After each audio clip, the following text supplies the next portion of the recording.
La pastoral LGTBIQ+ no es, por lo que sea, no es una pastoral de alfombra roja en la Iglesia todavía.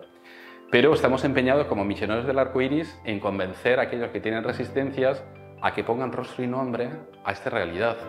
Y que la Iglesia pues, es tan grande que cabemos todos. Creo que poner el foco sobre las cuestiones de género, de identidad sexual, de diversidad, es una confusión, es un error. De ahí no viene la salvación. La salvación procede de poner en el centro a Cristo y a la persona en contacto con Cristo, con su reconciliación y con su vida. Tenemos que superar la idea de que, de alguna manera, se puede convertir a los gays en heterosexuales. Esto se llama terapia de conversión y hace mucho daño a la gente física, emocional y espiritualmente, por lo que tenemos que alejarnos de esta idea de que la gente necesita ser cambiada de esa manera. Para que yo pudiera experimentar el amor de Dios tan fuerte y yo haber dejado la lujuria en un solo día, es porque esto es sobrenatural. O sea, esto no es normal. O sea, lo que no pudo haber hecho un psicólogo, que no les quito méritos, pero a lo mejor lo que no hubiera podido hacer un psicólogo en años, nuestro Señor lo hizo en un retiro de 1 hora santa, en un instante, y dejé todo. Me acerqué al sacramento de la reconciliación, por supuesto, cuando empecé a romper todas las relaciones que tenía, relaciones homosexuales. No fue fácil, pero cuando tomé esta decisión, confié en la Virgen y en Jesús, y dije, encargaos vosotros para darme la fuerza. Y esta fuerza llegó, y al comenzar a vivir los sacramentos, fue como si se interrumpiera un proceso, como una ola que no podía detenerse. Allí se detuvo. Fue una ruptura clara. Hubo una ruptura total.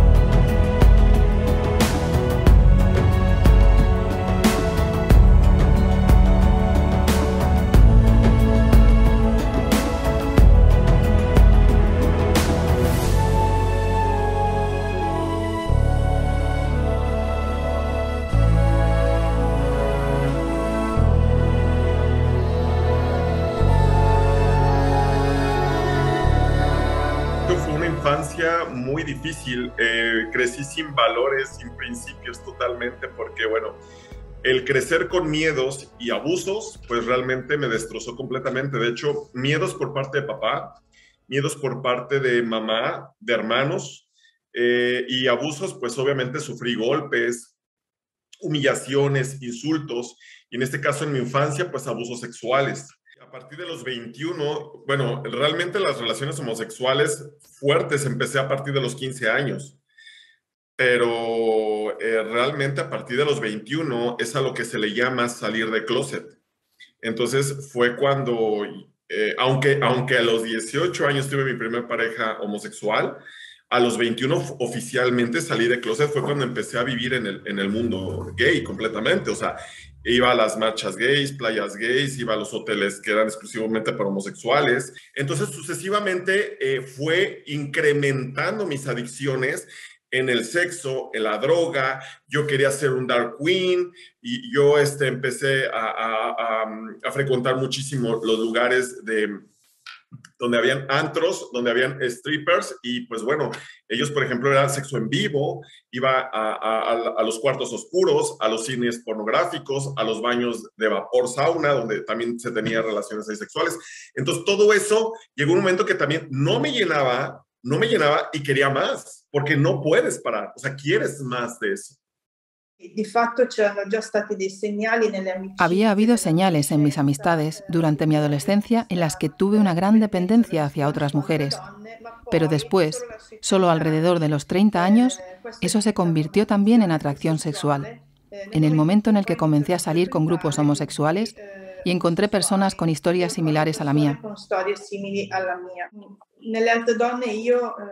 En las otras mujeres yo me buscaba a mí misma.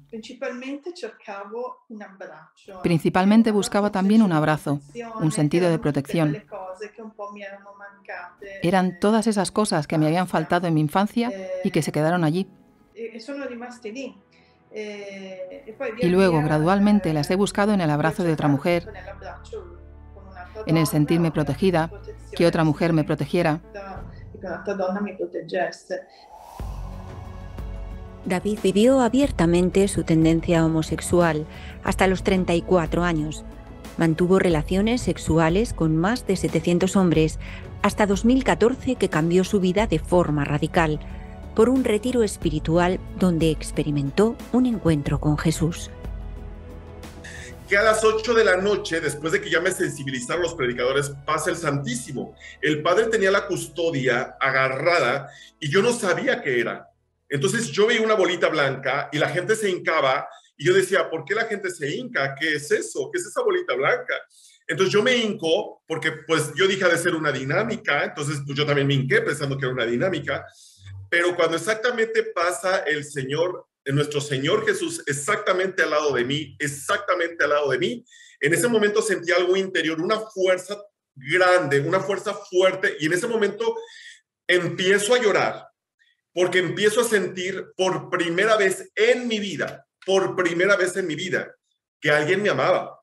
Cuando yo llegué a este retiro, que por cierto fui por curiosidad, nada más, pues bueno, yo estaba en mi pleno apogeo, donde era popular, donde ya me contrataban para show transvestis, donde yo tenía dinero, donde yo estaba aparentemente bien en el mundo. Pero cuando tengo ese encuentro con Dios, exactamente en ese retiro, pues entendí que, primer punto, Dios ama al pecador, mas no al pecado. O sea, ¿por qué? Porque yo entendí que yo estaba mal a los ojos de Dios. Él me lo hizo ver. Emanuela era activista radical del lobby gay. En 2010 fue invitada a una peregrinación a Medjugorje que cambiaría su vida. Desde el punto de vista humano externo yo tenía todo. Trabajo, bienes materiales, no me faltaba de nada, pero estaba tremendamente triste y deprimida. En cambio, estas personas que vivían en las comunidades de Medjugorje, que tal vez tenían estilos de vida muy modestos y sencillos, pero eran ricos, tenían una riqueza que yo no tenía. Entonces todo empezó a partir de ahí, a hacerme preguntas y a preguntarme, ¿pero lo que yo vivo es bueno o malo?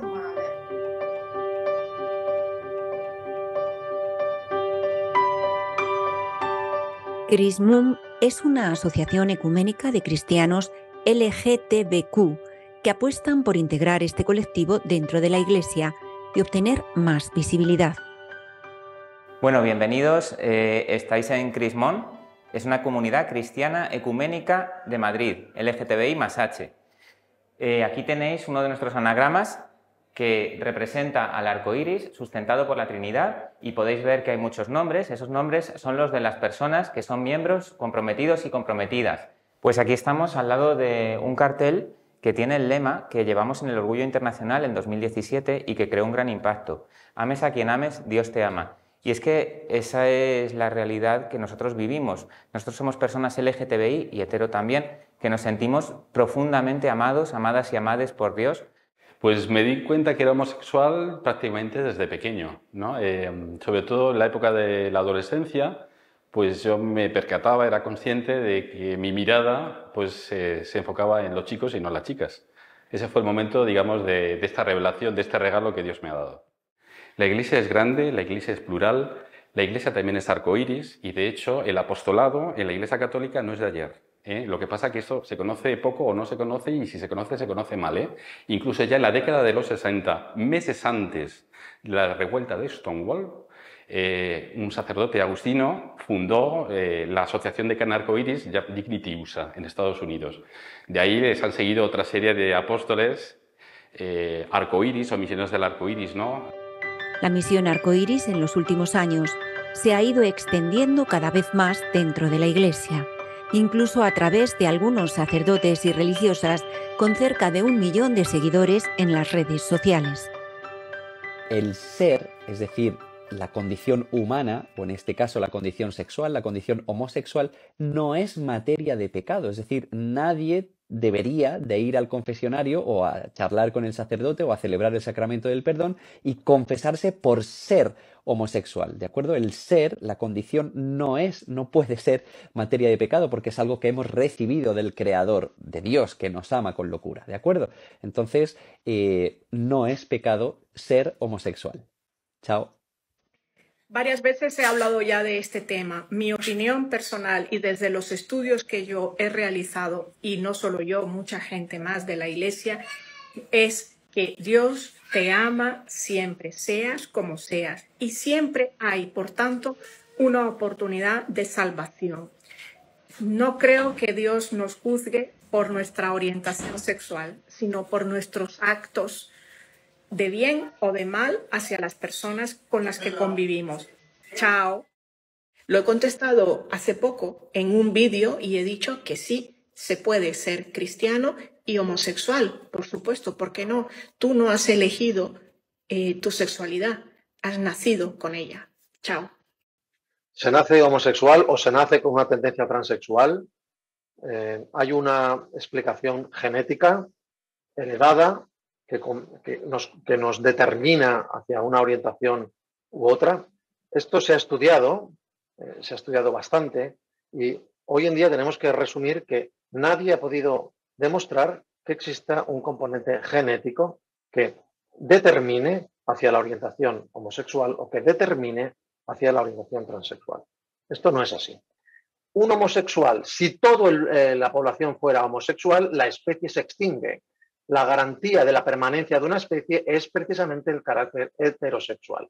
Por lo tanto, podríamos hablar, en términos muy aceptados desde los colectivos LGTBI, que la verdadera ecología de la especie humana como mamífero es su dimorfismo sexual. El dimorfismo sexual no es caprichoso, es un dimorfismo sexual complementario, imprescindible para la transmisión de la vida.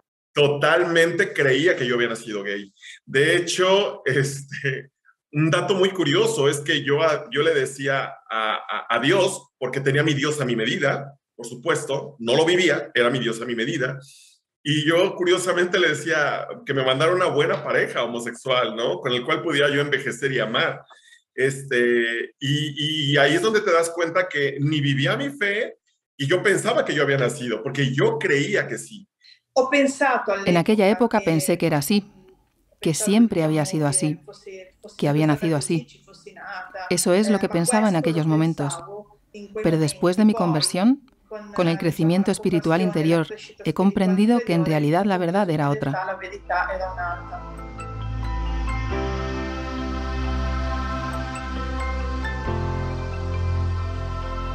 Si una persona te está diciendo, no, es que yo soy un hombre, yo me siento un hombre, aunque tú veas a ese hombre con cuerpo de mujer, en realidad hay que tener en cuenta su identidad, porque el cuerpo es algo variable, el cuerpo se modifica, te pueden pasar cosas o puedes tener la situación que hemos tenido las personas trans, pero lo que nos identifica realmente es nuestro espíritu, nuestro carácter, nuestra forma de ser, ¿no? Y por lo que estamos peleando muchísimas personas trans en este momento es por el reconocimiento de esta identidad que estamos manifestando. Porque claro, hay personas que no se reconocen en este binarismo de género, hombre o mujer, las personas trans no binarias, ¿no? Entonces yo digo, también estas identidades existen y estas identidades tienen que ser respetadas. Luego está el desafío, ¿cómo integro mi identidad con mi espiritualidad? ¿Son compatibles o son irreconciliables? Porque a veces te mueves en un entorno eclesial donde todavía la realidad de las personas LGTBI+ no están del todo aceptadas. O parece que te aceptan, pero hay un pero. La gente trans merece un tratamiento propio en esta materia, donde yo diría que lo importante, que ha sido lo real también con respecto a la gente gay, pero ahora de manera mucho más aguda con las personas trans, es que estamos en proceso de aprendizado rápido acerca de realidades antropológicas de los cuales carecíamos de base científica para entender hasta muy recientemente, y estamos comenzando a aprender. Y por eso hay que ir lentamente. Pretender que mi naturaleza física no tiene nada que ver con mi percepción psicológica, con mis emociones, o que yo puedo convertirme en aquello que siento ser sin más conflicto, es ignorar la realidad. La antropología cierta que debe sustentar todo argumento en este campo, tiene que contemplar al ser humano como una unidad físico, psíquico, espiritual. La fragmentación de estas dimensiones crea frustración. Esto es muy importante. la fragmentación de la unidad entre lo físico, lo psíquico y lo espiritual en el ser humano crea frustración, es decir, supone un límite a la propia realización. Esto debe decirse. Todas las pretensiones que ensalzan la percepción emocional y que obvian o que devalúan la importancia de la dimensión física o la dimensión trascendente de relación de un ser humano, al final suponen un retroceso antropológico que nos pasa factura. Creo que los científicos y los biólogos y los médicos y los psiquiatras y los psicólogos todavía están tratando de entenderlo. Así que creo que lo más importante es que escuchemos las experiencias de las personas transgénero y las tomemos en serio, y también escuchemos las experiencias de las personas que les atienden en la Iglesia Católica. Y así, antes de tomar cualquier decisión sobre lo que es correcto o incorrecto, lo que es bueno o malo. Esto no es nuevo. El problema que tenemos ahora es la extensión.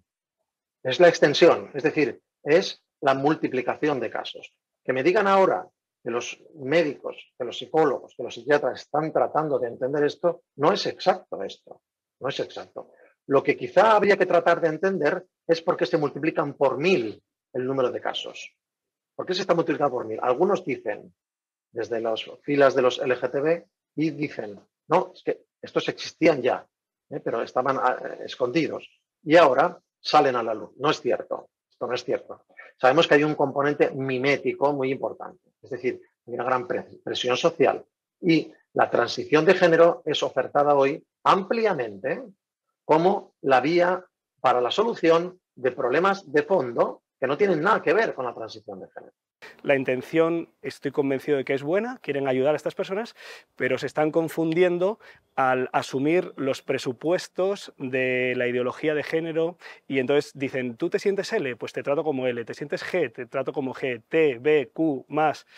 Y es más, te digo con Lady Gaga que has nacido así, incluso doy un paso más, que es, te digo que Dios te ha hecho así y entonces confundo muchísimo, porque no todo lo que hay en el ser humano, no todo es designio de Dios. Hay la creación de Dios y luego también heridas en nosotros que no siempre responden al plan de Dios. Entonces, cuando yo te digo que eres así y que no hagas nada para mejorar, para responder al plan de Dios, pues te estoy confundiendo.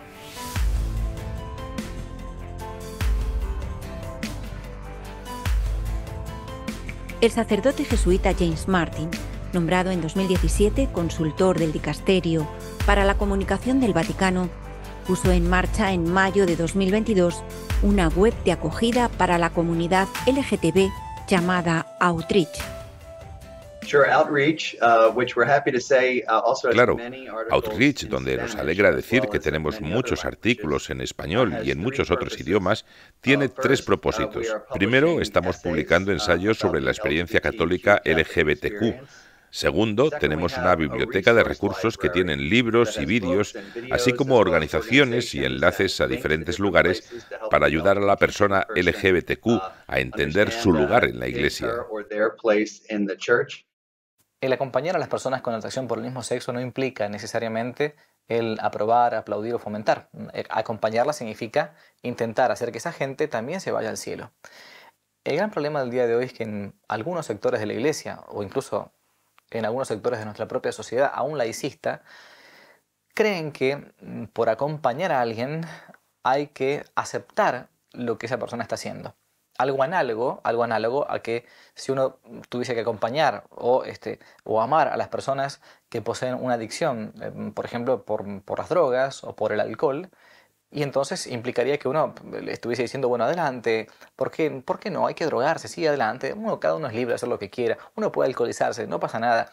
No, al contrario. El acompañar y el verdaderamente amar a esas personas implica hacerles el bien.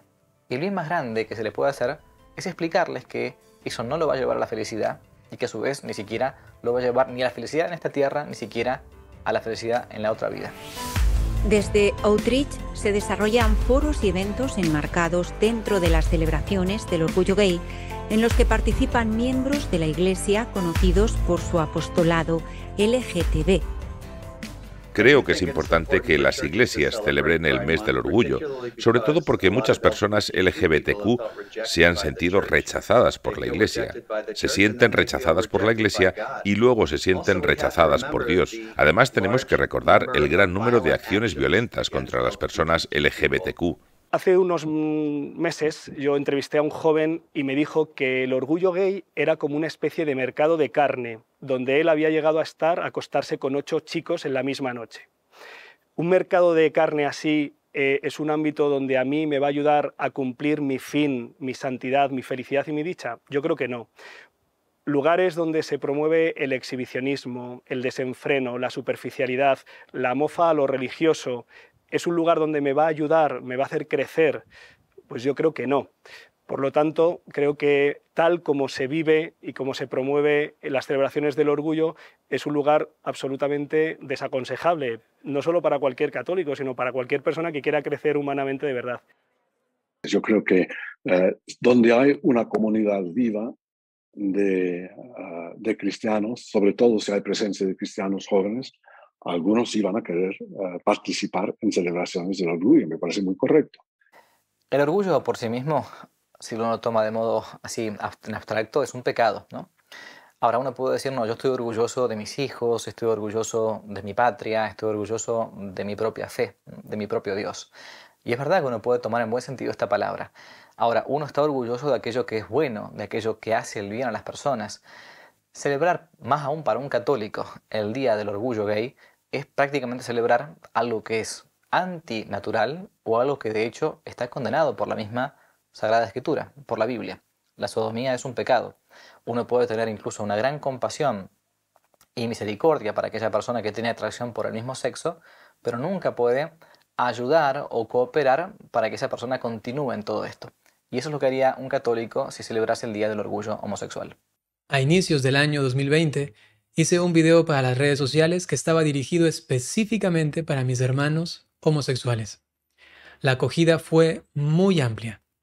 Desde ese momento comenzaron a escribirme muchísimos jóvenes de todas las partes del mundo, a contarme su historia y a buscar una respuesta de luz, de fe.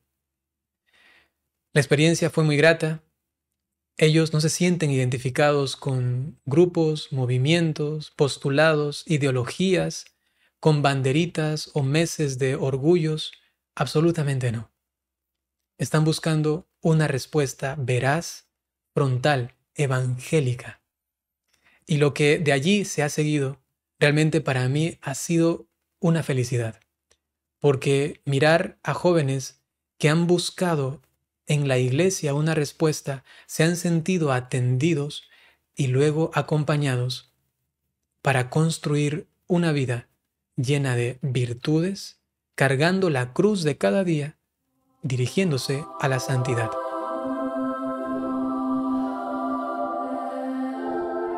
El Catecismo de la Iglesia Católica es considerado como la fuente más fiable sobre los aspectos doctrinales y uno de los textos de referencia más importantes en la Iglesia Católica contemporánea.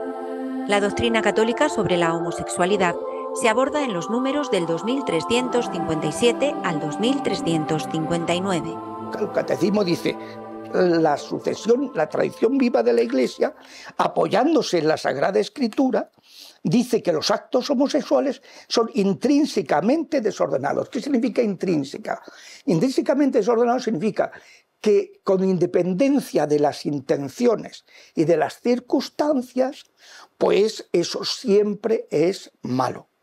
Es gravemente malo, es un pecado grave. Eso es lo que dice la sucesión desde los apóstoles, la tradición viva desde los apóstoles. Dice, además, son contrarios a la ley natural. Es decir, hay una ley natural y son contrarios, porque cierran el acto sexual al don de la vida y lo cierran a una verdadera complementación. En primer lugar, la gente LGBT está diciendo ya claramente, miren, no nos hablen como si fuésemos heteros defectuosos. Ustedes dicen que nos respetan, pues entonces, por favor, comiencen a partir de lo que somos y no a partir de lo que para ustedes es necesario que seamos para que quepamos dentro de su sistema del siglo XIII. Claro, mucha gente LGBT estamos diciendo esto. Y, por supuesto, hay mucha gente ilustre, sobre todo los laicos, médicos profesionales, que dicen lo mismo.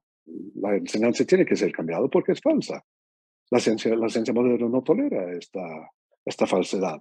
Ninguno de esos dos aspectos que son a los que se ordena de modo natural la sexualidad están presentes. Entonces los amantes homosexuales pueden quererse muchísimo y complementarse muchísimo como cualquier otra persona, sea varón o mujer o lo que sea, en muchos otros órdenes de su vida. Pero en el plano de la sexualidad no. Y ese es el problema. El catecismo afirma que las personas con tendencias homosexuales deben ser acogidas con respeto, compasión y delicadeza.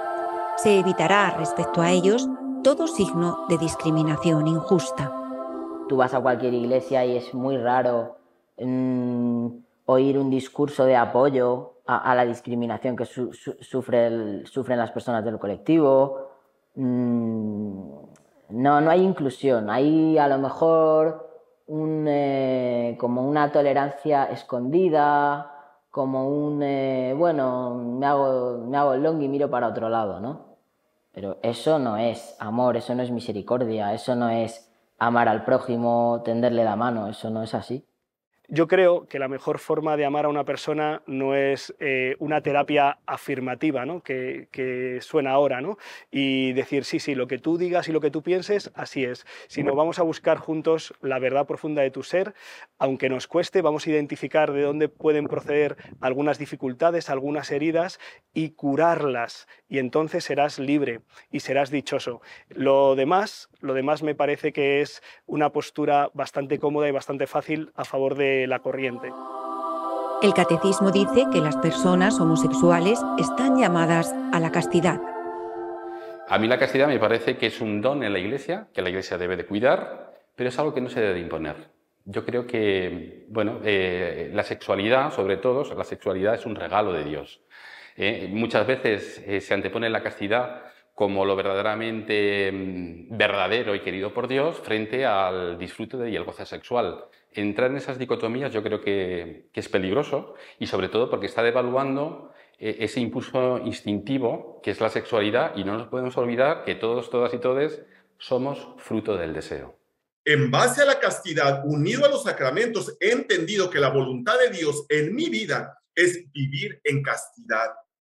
Y es lo más maravilloso que yo pueda entender. O sea, es que es algo sobrenatural poder entender esto, porque mucha gente de hecho me dice, es que el sexo es una necesidad. Y yo les digo, no, necesidad es comer, dormir, hacer del baño, porque si no te mueres. Pero yo llevo 8 años en castidad, no veo pornografía, no me masturbo, no me meto con ningún hombre y estoy vivo y soy feliz. O sea, no es una necesidad. Pienso, la castidad es Cristo, ¿no? Bueno, la castidad es el orden en el amor, ¿no? Estudiaba en mis tiempos de teología. El orden en el amor, amar bien. No es no amar. Hay gente que piensa que la castidad es no amar. Es amar mucho, amar del todo, amar con todo el cuerpo. Por eso, aquellos que nos hemos consagrado a Dios, estamos llamados a amarle también con toda nuestra dimensión corporal, afectiva, sentimental, ¿no?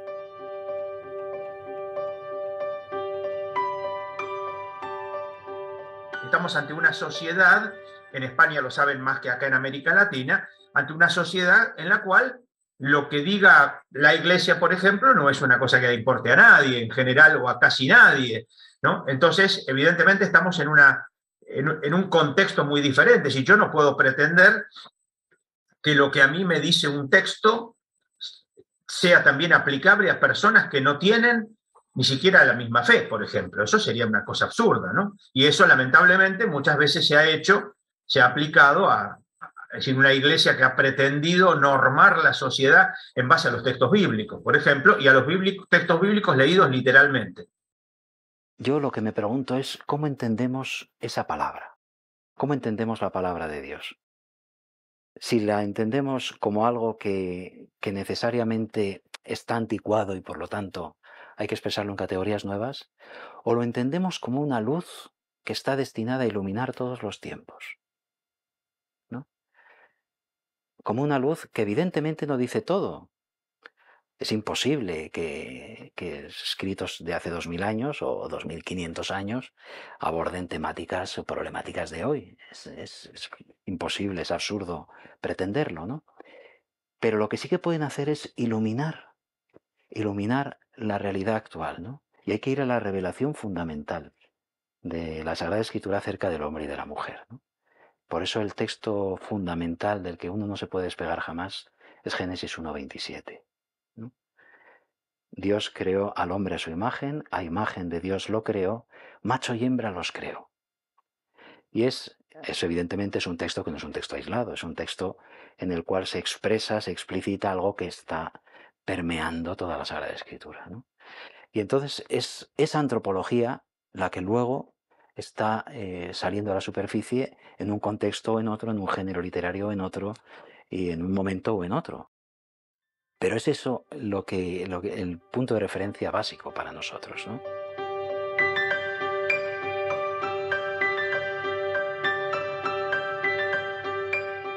Sobre Génesis 19,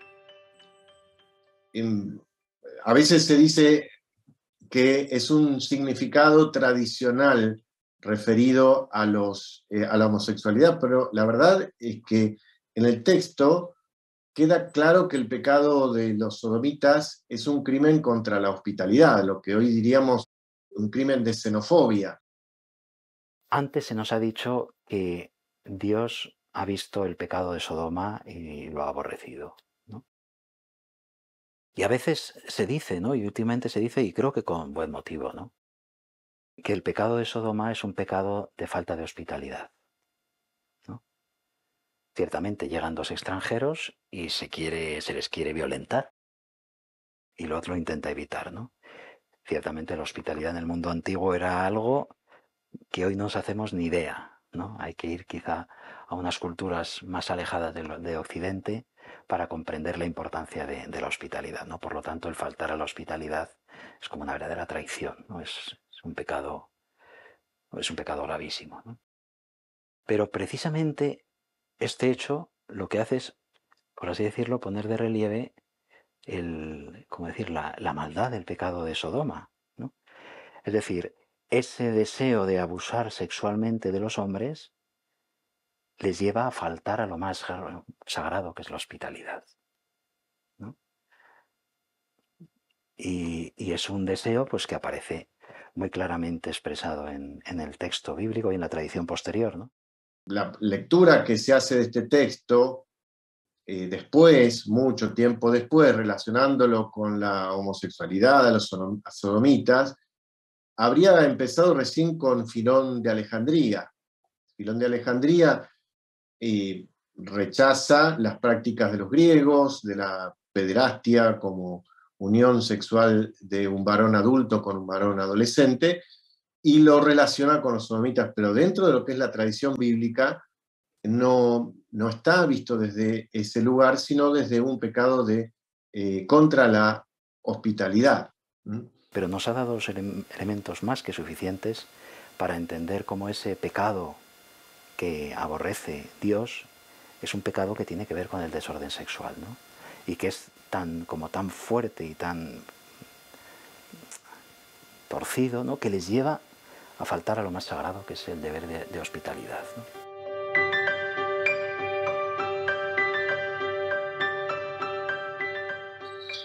En el texto de Romanos es un tema interesante. Lamentablemente, la idea sexual fija que tienen algunos sectores eclesiásticos ha hecho poner ahí la mirada.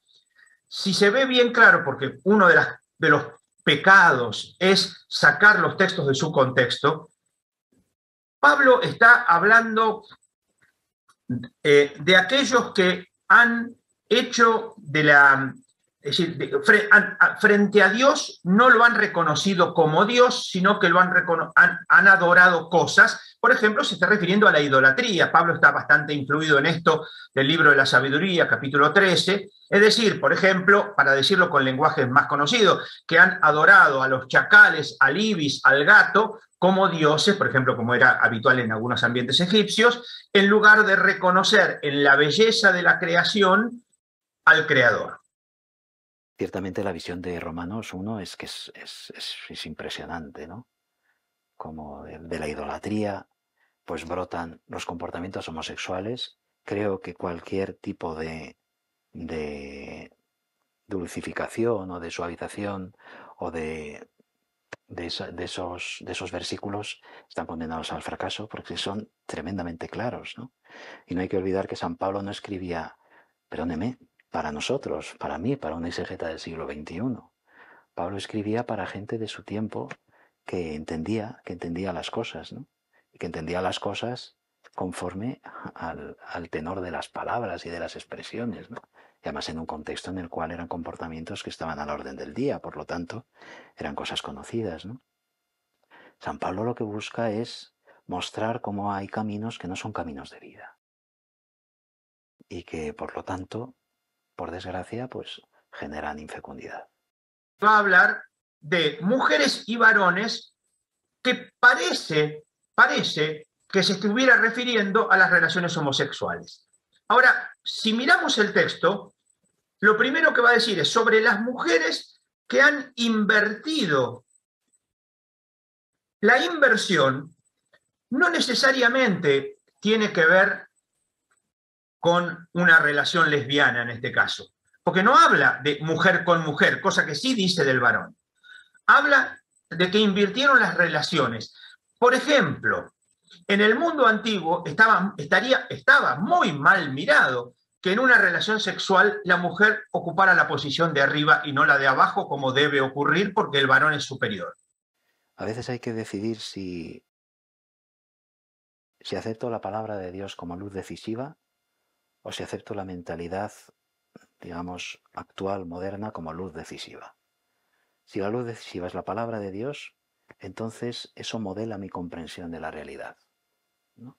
Si la luz decisiva es la mentalidad de Dios, entonces eso modela mi comprensión de la palabra de Dios, ¿no? Y le tengo que, en cierto modo, pues como hacer decir cosas, ¿no? Que desde luego a San Pablo no se le hubieran pasado por la cabeza jamás. Con respecto a los varones, donde sí habla de varón con varón, acá hay que recordar algo que es muy importante. Lo primero que yo quisiera señalar es esto. Pablo escribe para dar respuestas a situaciones concretas, de comunidades concretas, de tiempos concretos. Pablo no hace un manual de obrar cristiano para todos los tiempos. En todo caso, Pablo se los está diciendo a los romanos. Es sabido en muchos ambientes que los romanos habían tenido una cierta tendencia bacanal, ¿no? Las bacanales romanas, y estoy usando la palabra con toda malintención y alevosía, ¿no? Las bacanales romanas que eran orgías. Él es un judío, evidentemente cristiano, porque ha conocido a Cristo, que vive en la antropología de la Sagrada Escritura. Sería absurdo situarlo en otro contexto, ¿no? Y precisamente esa antropología es la que permite comprender con claridad esos textos de Romanos 1 y de 1 Corintios 6, etc., ¿no? Permite comprenderlos como lo que verdaderamente quieren ser, es decir, como una palabra de revelación, como una palabra de luz, ¿no? Que lo que buscan no es, para entendernos y con todas las comillas que queramos, no es mandar a la gente al infierno. Lo que busca es que la gente vaya al cielo. Al final, cuando se termina negando el contenido de la Escritura, al final lo que se hace es teniendo que mutilar la Escritura. Y la Escritura es como un ser vivo, ¿no? Entonces, si yo mutilo un miembro, en cierto modo estoy matando todo el cuerpo. Y por eso, en cierto modo, hay que tener el valor de enfrentarse a la totalidad. Y de enfrentarse a la totalidad con esa actitud de receptividad, de acogida de una luz que ciertamente no aborda todos los temas, pero que ilumina los temas fundamentales.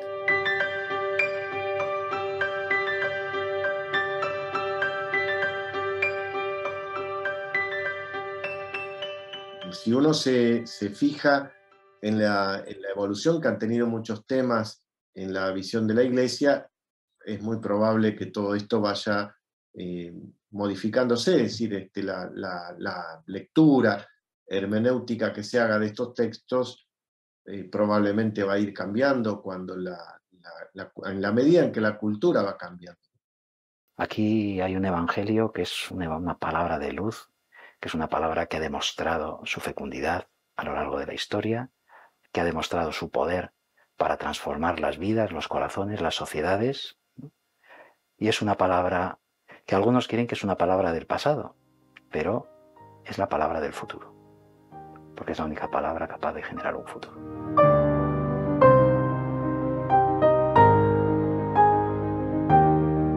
La ideología de género dentro de la Iglesia principalmente comenzó a filtrarse como ideología y no como práctica, porque la homosexualidad obviamente es algo que viene con el pecado original, es tan antiguo como antiguo es el mundo, pero principalmente viene a partir de la década de los 60.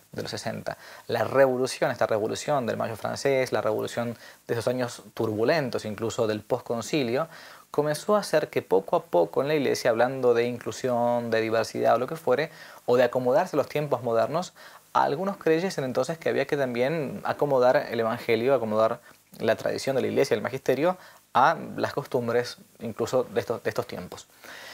Y es por eso que uno puede identificar rápidamente, ya en aquellos años, a partir de los años 60 del siglo pasado, cómo se fue metiendo y colando poco a poco esto, al punto tal que algunos, como el Papa Pablo VI, llegó a decir que de hecho el humo de Satanás por alguna endija se había colado dentro de la Iglesia.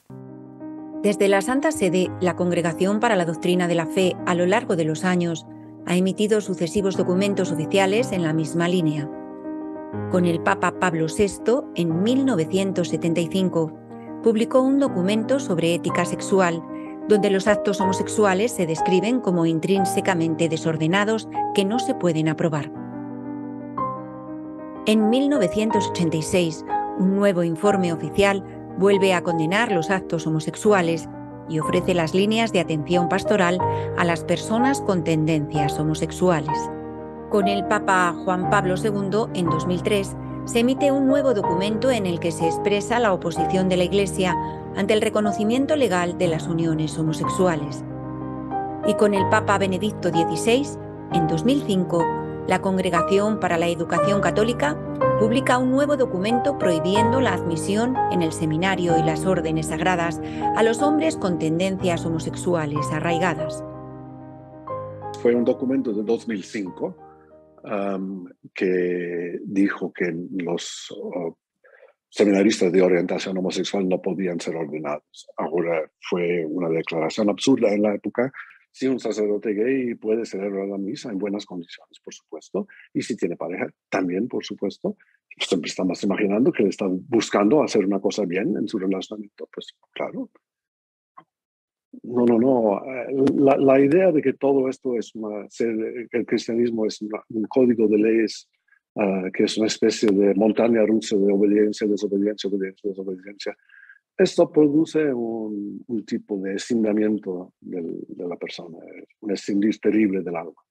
Esto no, se trata de que estemos en camino a descubrir cuán amados somos y qué es la capacidad de poder amar a los demás. Pues la Iglesia tiene muy claro, primero, por una cuestión ontológica, va a recibir un sacramento que lo configura con Cristo varón. Tiene que tener muy clara su condición masculina. Segundo, por su misión, no ya su vocación, sino misión.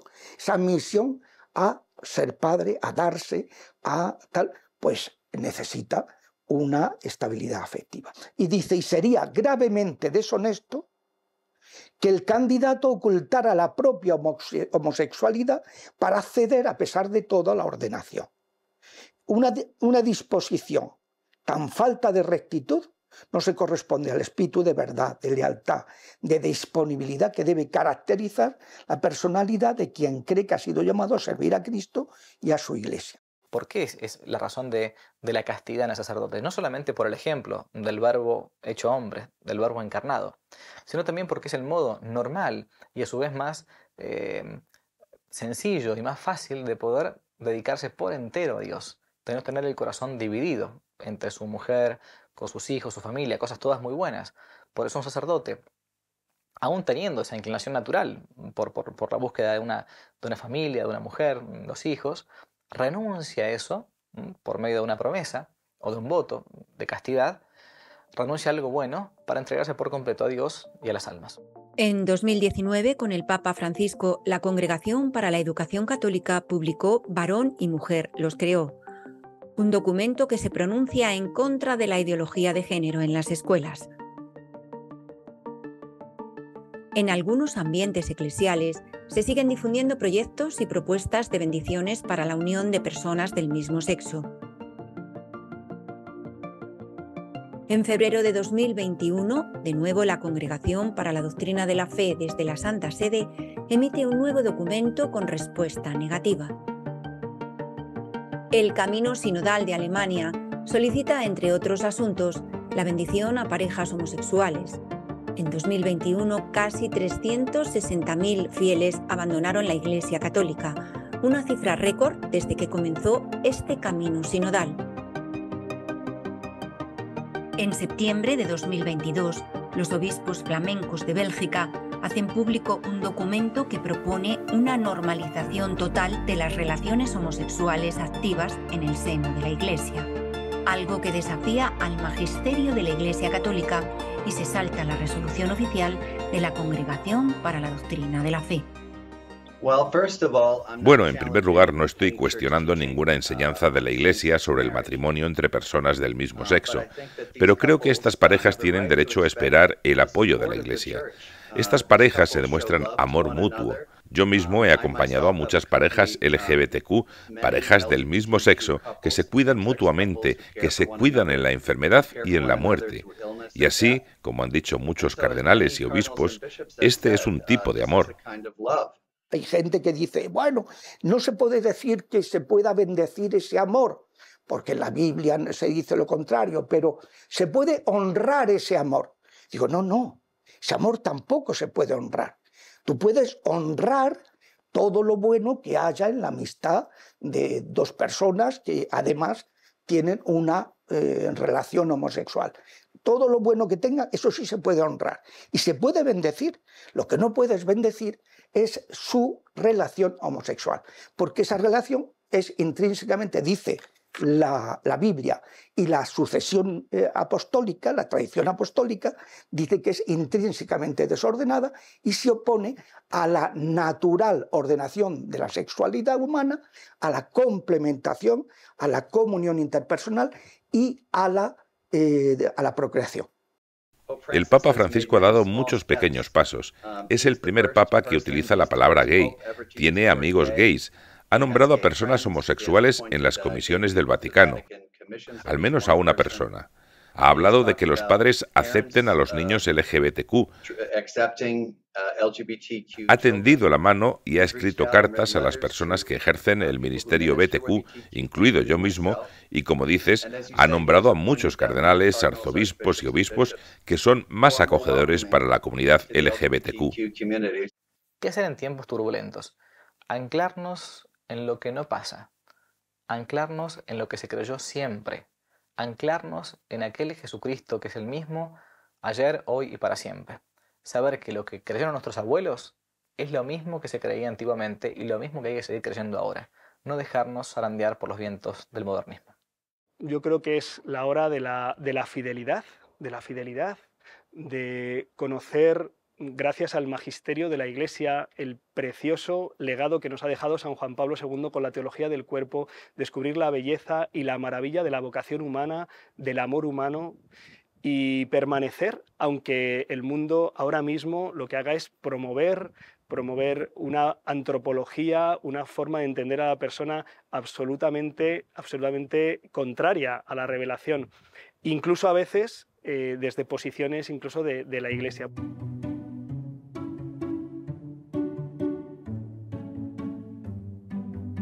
Tenemos también una Eucaristía católica cada mes. Algunos de los sacerdotes que nos acompañan celebran esa Eucaristía y de forma absolutamente normal y legal porque están autorizados por sus superiores o por sus obispos. Bueno, nosotros hacemos misas aquí. También cuando tengo ocasión sí voy a alguna misa en alguna parroquia de Madrid. Yo cuando puedo voy, pero si vas a una iglesia y oyes algún discurso que discrimina, pues se te quitan las ganas, sinceramente. Yo alimento mi fe a través de la celebración, a través también del testimonio, que yo creo que es importante darlo, a través de pues de todo lo que es la celebración eucarística, los encuentros, de retiros, participación en foros o cosas de estas que tenga que ver con el tema religioso. Con el sacramento de la reconciliación y también con la Eucaristía, he descubierto que ser su hija es ser llamados a una dignidad especial, a ser amados y por lo tanto a dar valor, el justo valor a la vida. Vivir y no vivir para morir, sino vivir para estar unidos a Él. Vivir para ese proyecto que el Señor siempre ha pensado para nosotros. Porque para cada uno de nosotros hay un proyecto de vida. A mí todo esto me faltaba, no lo tenía. Porque el estilo de vida progresista te lleva a no tener, a vivir al día, a no tener planes, a no construir, a vivir de las emociones. Pero todo esto destruye a la persona en lugar de construirla.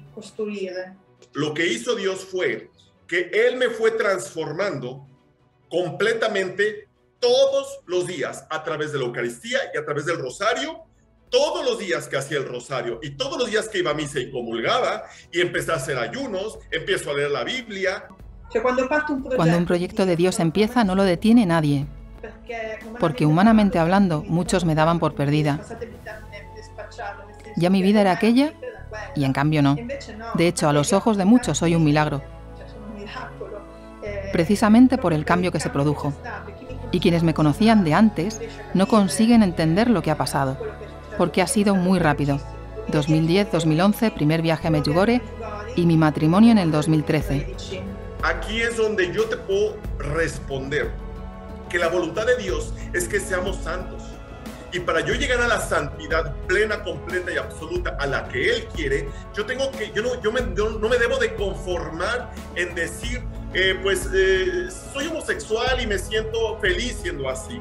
No, yo quiero ser lo que Él me creó, varón. ¿Por qué? Porque todo causante de mi homosexualidad fueron heridas que causaron todo esto, ¿sí? Y Dios es el primer sanador de heridas, es el primero, es el que está más interesado en sanar todas mis heridas.